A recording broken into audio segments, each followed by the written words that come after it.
verdict. While we respect the court greatly, we can't agree that Daniel Perry received a fair trial. We believe evidence of who a first aggressor is always relevant and always admissible. We believe that when a juror does outside research, brings it into the courtroom, brings it into the jury room, and shares his flawed understanding of what the law actually says, that by its very nature means Daniel Perry didn't get a fair trial. There are other evidence that was excluded that will come out over the course of the appeal and a pardon application which we will submit. We're not done fighting for Daniel Perry, and we won't ever quit. Clint?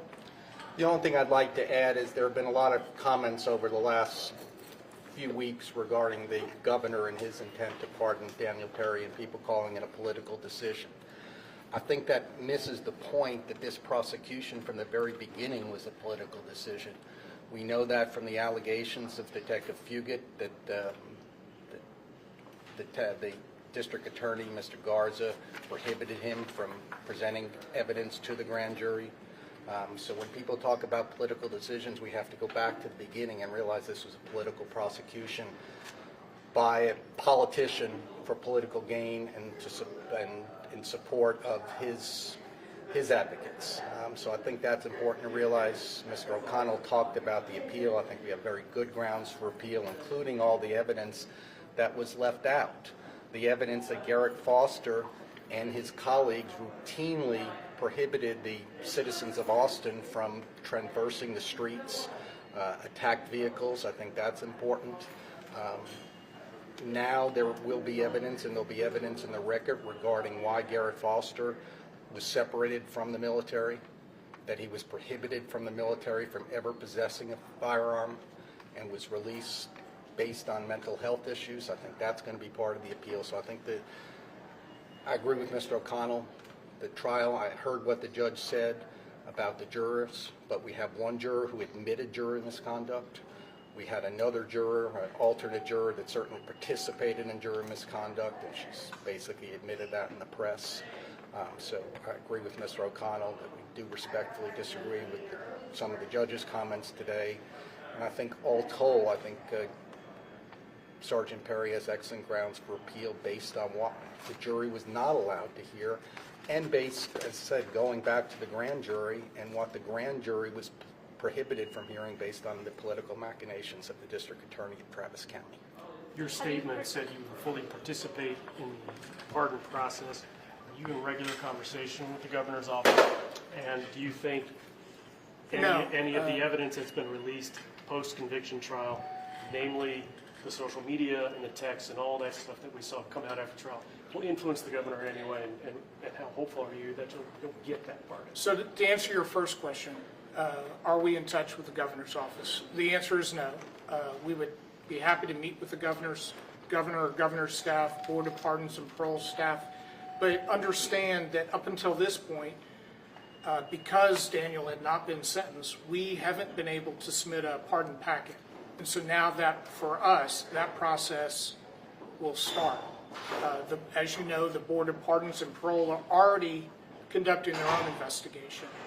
We will be providing them, pushing them information that we think is very, very relevant. Now, as to the social media that Mr. Garza petitioned to release or unseal, the vast majority of that did not come into evidence. That was nothing but character assassination. And if it constitutes evidence of a crime, it's only a thought crime, not a crime in the Texas Penal Code. And I will add, the district attorneys fought greatly to prohibit us from introducing Garrett Foster's social media, where he celebrates and advocates the blinding of police officers, the torching of police stations, and violent protests. Again, this was not a fair trial. You saw some of Daniel Perry's social media. You saw very little of Garrett Foster's social media. And at the end of the day, Mr. O'Connell described some of Perry's social media as disgusting, and I think that's an appropriate adjective, but that does not in any way change the facts that a man ran up to his car with an AK-47 assault rifle while his friends were rocking the car, banging on the car, kicking on the car, and vandalizing the car. And so we can talk about that social media all day and the inappropriateness of it, but it doesn't change what happened on 4th in Congress on July 25th, 2020. How long are we looking at for this appeal process? The first step is to file a notice of appeal, which we have 30 days to do. Generally, I tell clients the appeal process takes about 9 to 15 months, but there have been longer and there have been shorter, and I think this case might take a little longer because I think there are a lot of facts the Court of Appeals will have to grapple with. And being the fact that this was a high-profile case, do you know if there will be any special accommodations made for Mr. Perry behind bars? I don't. We don't. Go ahead, I'm sorry. No, Dave? Yeah, just a procedural question. Will that pardons packet go to both the board and the governor, or just the board? I believe every pardon packet, the entry point of that into the system is the Board of Pardons and Parole. And that is correct. I've participated in some pardon processes for death row inmates, and we submit to the Board of Pardon and Paroles. And then ultimately they make their recommendation to the governor, and he can choose to accept or reject that recommendation. Were you surprised by the governor's claim to initiate a pardon? You know, I know a lot of people were, but people have to understand what a pardon is, or what a pardon is designed, and part of it is to act as a check on the system. And as I said before, this was a political prosecution, and that's why we have pardons, to act on it as a check on the system. The governor's remarks, we were certainly not consulted by them, but I was pleased that he recognized the problems with this prosecution, I guess is the best Rose, way to did put you it. have a question? I did talk to the Army, and they said they've also reviewed the evidence that came out in sentencing, the unsealed evidence, and are submitting it to their own criminal investigators. Okay, they're mistaken. Sorry to interrupt, but that's patently not accurate, not true. Because the court case has been going on, they have not had access to the court file. And so when they tell you that we've looked at evidence, that's not correct. What they've been able to see, potentially, is media reports and other speculation or other descriptions. But they haven't got a record from the court hearing because it didn't produce yet. The only thing they have is, we believe, a copy of the police report. This is the same police report that Detective Fugit said Daniel Perry did not commit any crime except for running the red light. 900 plus pages. Yeah, and so, you know, I said we're going to fight for Daniel. We are going to fight his administrative separation. And we're going to be fighting to get Daniel the honorable discharge he deserves. You mentioned that they hadn't seen any of the court record. Are you aware if the governor's office had seen any of the court record, or were they also going off of media report speculation? Yeah, so after a trial, the court reporter sits down and produces the record. And the record is a transcript of all the testimony and all the exhibits that were admitted into trial. And that takes, for a trial like this, that'll take a month or 2 months for the court reporter to produce that record. So it doesn't exist yet. Does that make sense? What are you hoping to get out of an appeal trial? What are you hoping to get out of your appeal? A reversal. We expect to have this verdict vacated so that we can try this case again and hopefully get a fair and impartial jury that complies with the judge's instructions. And we're hoping that the appeal, in giving us new trial, will allow this evidence to come in of Garrett Foster's prior actions with the motorists of Travis County, of why he was separated from the Air Force, and things to that effect. You all asked for a sentence of 10 years. Were you surprised by the steepness of this verdict, 25 years? No.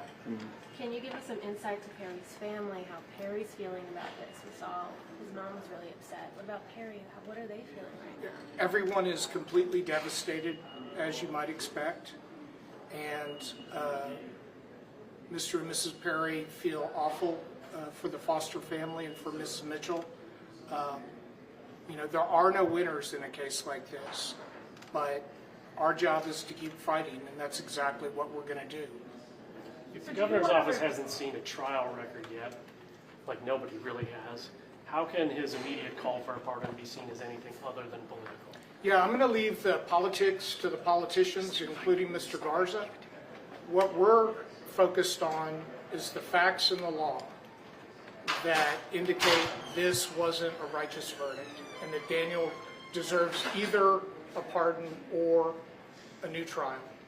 Have you sent anything to the And board other just than to that? comment on that, he did see the affidavit from Detective Fury. That's been in the public record for a long time, and that affidavit where he accuses D.A. Garza of committing criminal tampering with a witness speaks volumes. Nina, I think you had a question. Have you sent anything to the board or had any communications with them since that first letter that you all sent? No, because, Yeah. you know, we had to wait until the judgment of conviction is finalized, which happens today or very soon, and then we can assemble a pardon So petition. they haven't asked you for any other material since that They letter? have not been in touch at all. And you said you haven't been in touch with the governor's office. Now that the sentencing is over, do you plan to reach out to try to meet with the governor? What we intend to do is work on an appeal and work on a packet to submit to the Board of Pardons and Parole. I'd welcome the opportunity to meet with the governor or the staff or the lieutenant governor and his staff. We don't have any plans to reach out to them at this point. What happens to Mr. Perry now exactly? Is he in the Travis County Jail at the moment and he'll get transferred over to, or what's his? Yeah, he's in the Travis County Jail. We expect he'll remain in the Travis County Jail for some period of time. Remember, the grand jury also returned an indictment against Daniel for a misdemeanor offense. And that misdemeanor offense hadn't been adjudicated yet. And given the fact that Daniel is hopeful for a pardon, we're not going to be pleading guilty to that. And so the county attorney's office is going to have to decide, do they want to dismiss that case, or should we start getting ready for another trial? What was Mr. Perry's reaction when he heard the verdict? The guilty verdict or the sentence? Yeah, I'm sorry, I keep saying the sentence. The sentence? He was devastated. We got time for 2 more questions. Doug, I got a military question over here. There's been a lot of evidence that's come out, not just evidence, but even, you know, people talking about veterans throughout this case, and it doesn't necessarily paint the service members in the best light, just given, you know, the racist conversations and things like that going on. Does this speak, I mean, do you feel like this was, speaks to a larger systemic issue in the Army that was going on, or how, I mean, as a veteran yourself, can you sort of describe? Here's what I took away from that testimony. Every person who came in to testify for Daniel Perry, some from Germany, soldier flew in from Pennsylvania. They traveled from significant distances to come into court and tell you they know Daniel Perry. They've served with him. They've experienced hardship with him. And they love him, and they trust him, and know he is not a racist. And so to the degree that there are ridiculous and sometimes repugnant memes and social media jokes, I don't make excuses for that, but those soldiers would tell you that that's pretty common. I see it as a way that soldiers and service members cope with the stress of the demands of the military life. Does it make it right? I don't know, and I'm not an expert on that, and I'm not here to analyze that. But the important part is these soldiers came in and they testified that Daniel Perry's not a racist. They consider him a brother. Thank you very much. We appreciate it. Thank you. Thank you.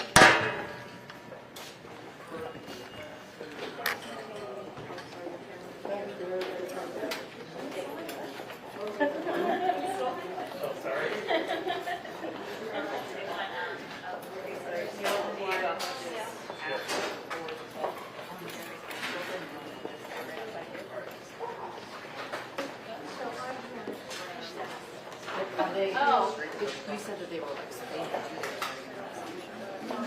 They referred it to